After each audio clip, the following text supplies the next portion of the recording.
سمعوا هاد لابيل. Hello, Michelle speaking. Michelle is home and dead in the room 203. There's a body in the room. Okay, can you tell me anything about that? Well, the girl 28 years old, is a Muslim girl. We was together there in hotel, and she herself.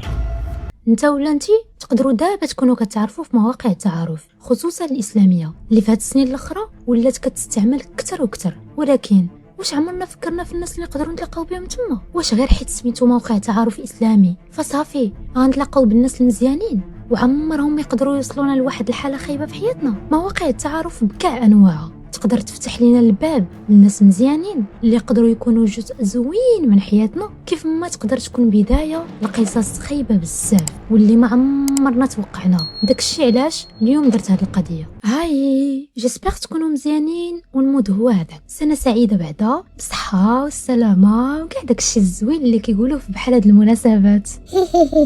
كنتمنى اي واحد باغي يبدل شي حاجه في حياته يبدلها في هذا العام الجاي، واخا هذا العام كيبقى غير رقم بالنسبه ليا، واي وقت تقدر تبدل حياتك ولا اي حاجه ما راضيش عليها. خاصك غير تخدم على راسك وتامن بداكشي اللي بغيتي دير، ودير في بالك باللي السر باش افونسي في حياتك راه ما هو لا موتيفاسيون ولا خاص الظروف ديالك تكون مناسبه. استمر في داكشي اللي بغيتي دير باسطه. اسمحوا لي طولت عليكم بزاف فيا كثرت البلا بلا. نبداو القضيه ديال اليوم. غنمشيو لواحد الدوله اللي سميتها ويلز. بزاف ديال الناس كنشوفهم كيبقاو يقولوا راه ويلز في انجلترا، ولكن راه هي بلاد كاينه في الغرب ديال انجلترا، وهي واحد من 4 ديال الدول اللي كيدخلوا في المملكه المتحده مع انجلترا، اسكتلندا وايرلندا الشماليه. ويلز عندها الحكم الذاتي في شي حوايج بحال التعليم والصحه، ولكن في الامور الكبيره بحال السياسه الخارجيه مثلا راها تابعه للحكومه البريطانيه اللي كاينه في لندن. عندهم ثقافه خاصه بهم ولغه ديالهم حتى هي سميتها اللغه الويلزيه، ولكن اغلب الناس كيهضروا بالانجليزيه. واخا انها عندها شويه ديال الاستقلاليه ديالها فهي كيحسبوها رسميا مع بريطانيا. كيف ما قلت لكم غنمشيو لويلز وبالضبط العاصمه كارديف اللي هي مدينه صغيره كالم وما كيوقعوش فيها بزاف ديال الحوايج خايبين بالمقارنه مع مدن اخرين كبار عليها شويه. في واحد الليله ديال راس العام في 2014 نهار 31 ديسمبر 2014 المدينه كلها مشعوله بالضوء والديكورات ديال راس العام وبنادم فرحان حيت غيبداو سنه جديده. ولكن ديك الليله راه ماشي ديما كدوز زوينه عند كلشي. واحد المدير ديال واحد لوطيل عيط على البوليس وقال لهم راه واحد البنت ميته عندنا في لوطيل في واحد البيت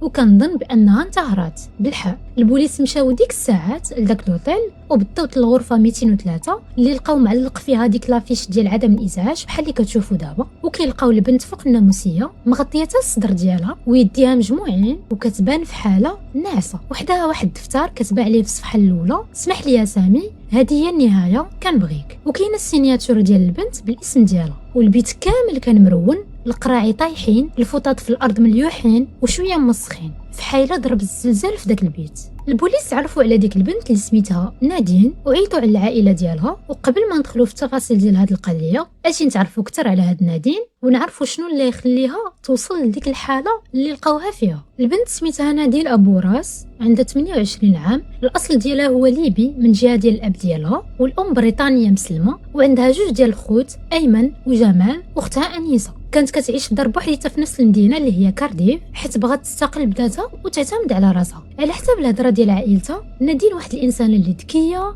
ضحوكيه وكتعرف تتعامل مع الناس. كانت كتقرا الهندسه المعماريه وكتموت على شي حاجه سميتها الفن وخصوصا الرسم. نادين كانت كتبان قويه وباغا تحقق شحال من حاجه في حياتها، ولكن كان ديما عندها داك الاحساس بشي حاجه ناقصاها، بحال مثلا راجل اللي تبغيه ويبغيها، خصوصا وانها دازت من واحد التجربه ديال الزواج اللي فشلت ملي كانت عندها 21 عام. كانت زوجات بواحد الدري اللي كان كيقرا معاها وكانوا كيبغيو بعضياتهم ودوزوا مده مع بعضياتهم ومن بعد تزوجوا، وفي قل من عام ديال الزواج ما بقاوش كيتفاهموا وطلقوا. ومن تما نادين ما بقاتش دخلت في شي علاقه، بقات مقابله غير قرايتها وعائلتها وداكشي اللي كيعجبها دير. الام ديال نادين كانت عارفه باللي بنتها ناقصها شي حاجه، كانت كتحس بها باللي محتاجه شي حد يكون في حياتها، وبقات كتزن عليها باش تدخل لواحد الموقع ديال تعارف اسلامي بحال الشكل ديال تيندر. وقالت ليها راه تما ضروري ما غتلقاي الراجل بالمواصفات اللي انت باغياها. ومن بين المواصفات اللي نادين كتحكر عليها هي ان الراجل اللي خص يكون في حياتها خص يكون حتى هو مسلم. داكشي علاش امها فكرات في داك الموقع ديال التعارف الاسلامي، حيت تما غادي يكونوا كثر ديال المسلمين. المهم نادين ما كانش داخل لها هادشي بزاف في راسها وما بغاتش. امها هي اللي كانت كل مره كتهضر ليها على هاد السيت وقالت ليها شوفي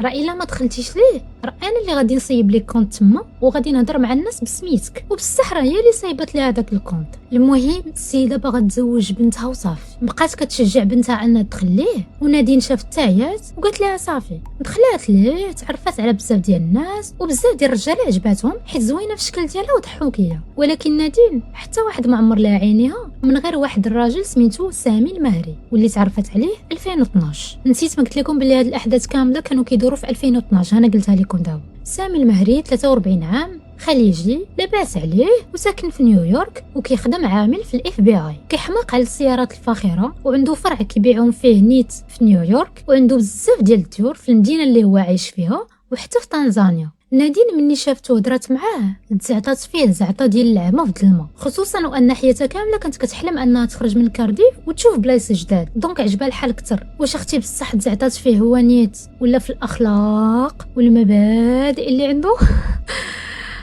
المهم ماشي شغلي. ورات البروفيل ديالو لمها واختها وحتى هما عجبهم وجاهم معقول ويقدر يكون هو الزوج المستقبلي لنادين. من تما نادين وسامي بقاو ديما كيهضروا مع بعضياتهم كل نهار في واتساب، في سكايب، في التليفون. والعلاقه طورات دغيا ولاو كيديروا حتى لي زابيل فيديو، وكان كيوريها الدار فين عايش هو وعرفها براسو كتر، وكان كيصيفط لها بزاف ديال الكادوات بحال تليفون، بيسي، وصيفط لها الفلوس باش تشري ليها طوموبيل، وفهمها بلي اي حاجه بغاتها يحضرها لها في الساعه وما عندوش مشكل في الفلوس. سامي ما كانش غير راجل اللي لاباس عليه كيحاول انه يشري العاطفه ديال نادين بالفلوس ديالو ويخليها تعلق به اكثر بهذا الشيء. مي كان صريح معها بزاف واعترف لها حتى بالادمان ديالو على الشراب. ونادين قالت ليه بلي راها ما تقدرش تكمل شي علاقه مع شي راجل اللي كيدير شي حاجه بحال هكا حيت بالنسبه لها حرام دينيا. وهو جاوبها بلي على ودك نادين انا ندير اللي بغيتي. بقاو عام مع بعضياتهم والعلاقه ديالهم ولات متينه اكثر وصافي ولاو كيهضروا على الامور ديال الزواج. ونادين كانت غطير بالفرحه. هادشي كامل اللي كنعاود لكم دابا ومازال ما تلاقاوش حتى مره واحده الله يخليكم. المهم في 2013 سامي غادي يقرر انه يمشي لكارديف باش يتلاقى اخيرا بنادين، وحتى هي علمت عائلتها وقالتها لهم باش حتى هما يشوفوه يتلاقاو به ويتعرفوا عليه. وفعلا تلاقاو وجلسوا معاه في واحد الكافي، تعرفوا على بعضهم كاملين. وحاجه وحده اللي لاحظوها هي ان سامي جاهم مبدل في حيله ماشي هي ديك الشخصيه اللي كانوا كيرسموها في دماغهم من خلال زعما الهضره والحوايج اللي كانت كتعاود لهم نادين عليه ولا البروفيل ديالو اللي كان في موقع التعارف الاسلامي. ولكن قالوا صافي المهم انه مزيان مع بنتنا وفرحانه معاه. ولكن هاد الفرحه اللي كانت عند نادين بدات كتنقص بشويه بشويه مني بداو التصرفات ديال سامي كيتبدلوا، ولا كيبغي تهضر معاه اكثر من القياس وتقول له فين غاده فين جايه، كيبغي يتحكم في الحوايج اللي هي كدير، وشي مرات كيعيط عليها في شي اوقات معطله بزاف بالليل وكيخصها تجاوب عليه.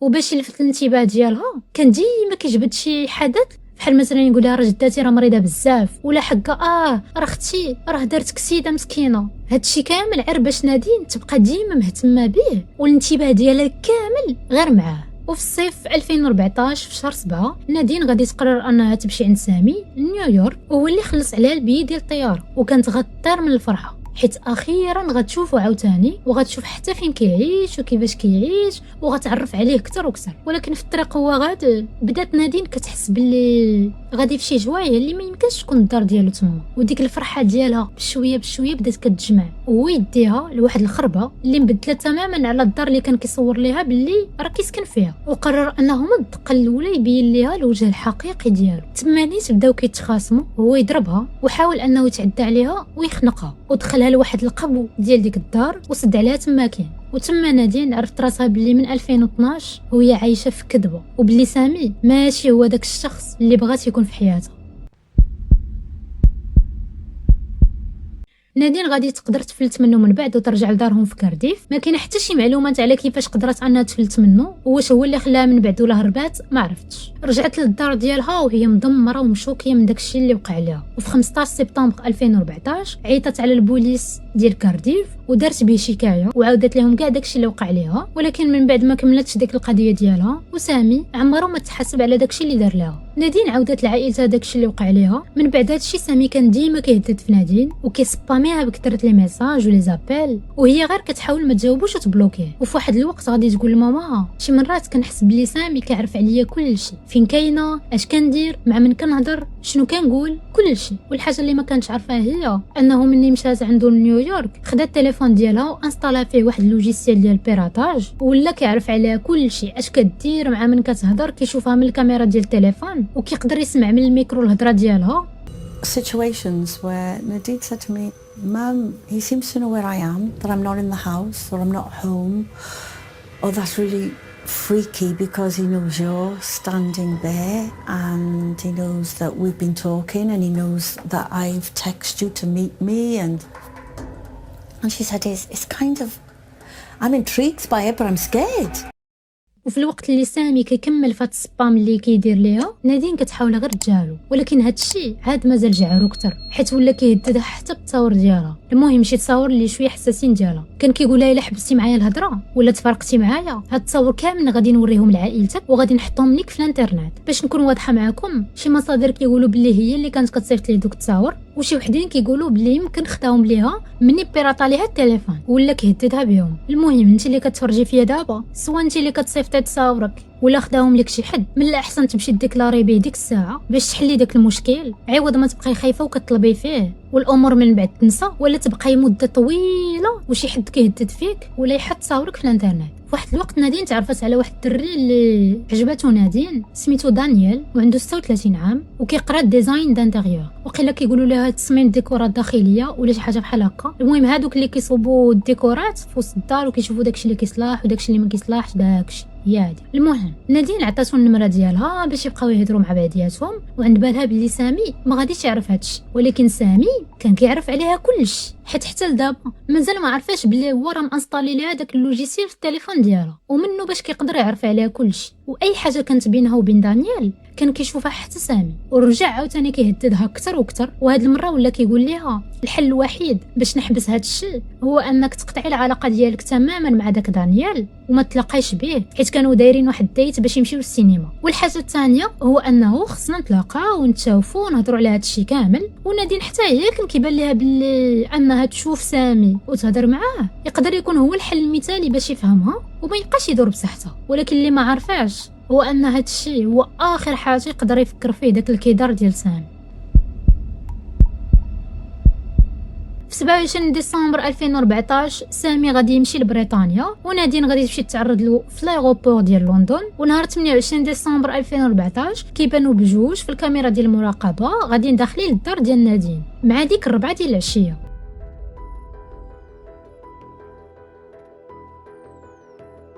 ومن مورا يومين في 30 ديسمبر 2014 غادي يبان سامي في الكاميرا خرج من الدار ديالها وعاود رجع تاني. وفي نفس النهار في 30 ديسمبر 2014 مع ديك 17 دقيقه ديال العشيه خو نادين اللي سميتو ايمن مشى عندها للدار وبدا كيحس باللي شي حد داخل وباللي شي حاجه ما هياش. ومني طل من ديك البواط اللي كيحطوا فيها طرود، هذيك اللي كيجي مول الظلمه وكيحط لكم فيها هذيك البريات، هذيك ايمن هز هذيك اللعيبه واحد شويه وكيبان له واحد الرجلين كيدوروا تما ولكن ماشي ديال المراه، وبقى كيدق وكيقول شكون كاين تما لداخل، خرج نشوفك. وملي دوك الرجلين سمعوا الدقان مشاو تخباو بالزربه وحتى لشويه هو يخرج سامي. ايمن انت اللي كتدق، واخا انا جاي نحليك. ايمن ملي شافو ديك الساعه شنق عليه، وتما جات نادين مع خوها الكبير جمال ومن بعد هضروا معاه وقالوا ليه باش يتفرق عليها. وجمال بيدو خرج سامي مع ديك 47 دقيقه ديال العشيه ووصلوا حتى المحطه ديال التران باش يمشي في حاله. ولكن سامي خلاه حتى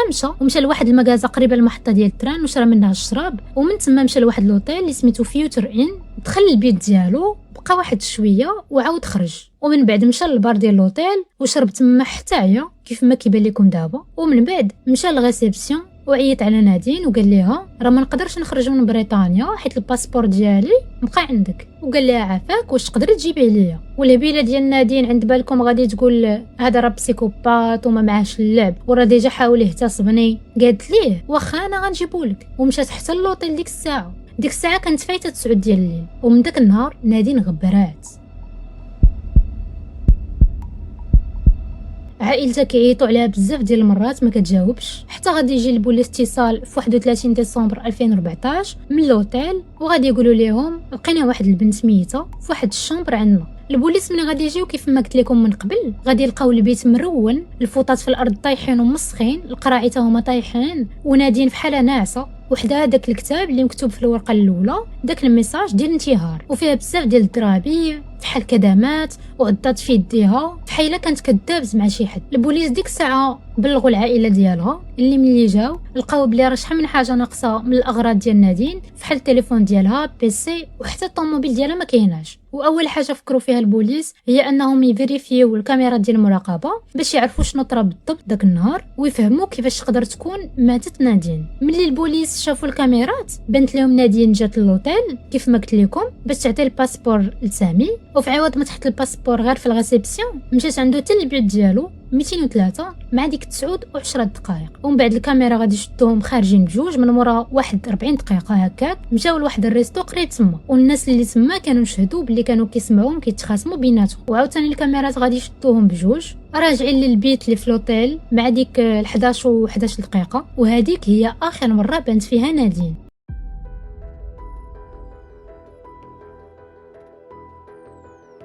في ديك الوقت من بعد شي ساعه هكا الكاميرا غادي تشد سامي خارج بوحديتو، مشى للبار ديال لوطيل وسول واحد الجيرون تما واش كاينه شي بلاصه يخرج فيها ديك 10,000 باوند، وكانت شداتو الكاميرا عنده الضرابي في وجهه. ديك الساعه مشى يقمر في واحد الكازينو وداز عاوتاني للبار وشرب، ومن بعد رجع للبيت ديالو في لوطيل. ومع ديك 3 ديال الصباح شداتو الكاميرا عاوتاني خارج بالحوايج ديالو وعلق على الباب ديك لافيش اللي فيها عدم الازعاج، ومشى كيهز الطوموبيل ديال نادين. وملي كان غادي ياخدها قال لهداك اللي مكلف تما بلي راه اختي راه مازال ناعسه وبلي انا راه محتاج الطوموبيله ديالها.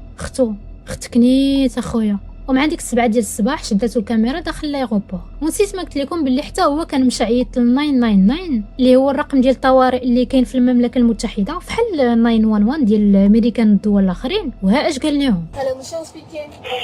Michelle is home and dead in the room 203. Is the body in the room? Okay, can you tell me anything about that? Well, the girl 28 years old, is a Muslim girl. We was together there in hotel, and she herself. وكان كيعيط حتى على لوطيل بزاف ديال المرات باش يتاكد واش لقاو نادين ولا لا، واش جاو البوليس. علاش كان كيدير هكا حتى شي واحد ما عارف. وفعلا واحد العامل ديال النظافه كان قبل شاف باللي نادين مازال ما خرجتش من داك البيت، وملي دخل لقاها في ديك الحاله اللي قلت لكم عليها في الاول. غير شويه وكانوا جاو البوليس، وملي خرجوا نتائج ديال التشريحات باش يعرفوا واش نادين بصح انتهرات بالحق ولا لا، لقاو باللي نادين عندها 17 الكدمه في الجسم ديالها وعدات في يديها، وباللي سامي اغلبيه هو اللي غادي يكون دار في هذيك الحاله حيت لقاوها ميته مخنوقه. وملي مشاو ديال نادين باش يقلبوها لا يلقاو شي ادله اكثر، لقاو التليفون ديال سامي طايح تما، يمكن طاح ليه ملي كان في الدار ديال نادين وجاو خوتها وشنقوا عليه. وقدروا البوليس انهم يشوفوا الميساجات ديالو اللي كان كيصيفط ليها والتهديدات اللي كان كيهددها. البوليس ديك الساعه لونساو الريشيرش عليه ولقاوه باللي هرب لقطر.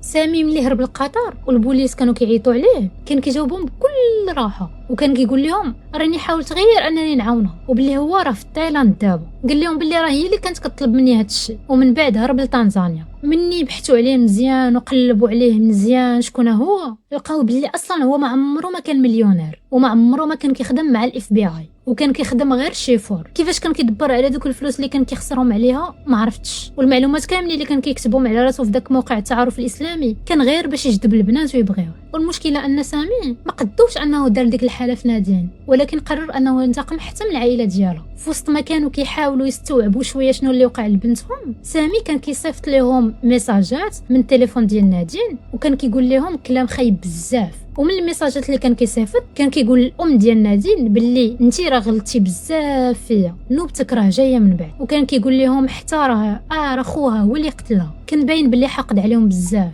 حيت كانوا كيحاولوا يحميوها منه. كان كيسحاب له البوليس عمرهم غادي يلقاوه، ولكن المشكله كان كيستعمل التليفون ديال نادين، وهذا الشيء اللي خلى البوليس يقدر يتعقبوا وقدروا يعرفوا باللي راه سافر من قطر لتنزانيا. والشرطه البريطانيه كولابورات مع تنزانيا باش يعتقلوه، وحتى دازوا 3 ديال الاسابيع هكاك من ورا جريمه عاد البوليس قدروا يشدوه في واحد البلاصه حدا الحدود. في الاول سامي نكر كلشي، والاطباء النفسيين قالوا باللي عنده شي اضطراب في الشخصيه وبلي ما كيقدرش يتحكم في التصرفات ديالو وما كيقدرش يتحمل الرفض، ولكن قالوا باللي هو راه مسؤول على اي حاجه دارها. المحاكمه ديالو بدات في 18 اكتوبر 2016. البوليس لقاو بزاف ديال الادله، منها انه كان مركب برنامج ديال بيراتاج في التليفون وفي بيسي ديال نادين، وكان كيراقبها وكان كيحضيها، وهذا الشيء بين باللي كان عنده واحد الهوس ما راضي بها. في المحاكمه سامي كل مره كان كيبدل الهضره ديالو، وكان كيقول باللي راه ما كانش ناوي انه يصفيها عليها وكان باغي غير يعاونها. ومن بعد هو يقول راه الله هو اللي طلب منه انه يقتلها، بغى يدير فيها مسطي. المحكمه قالت باللي سامي خنقها عن قصد،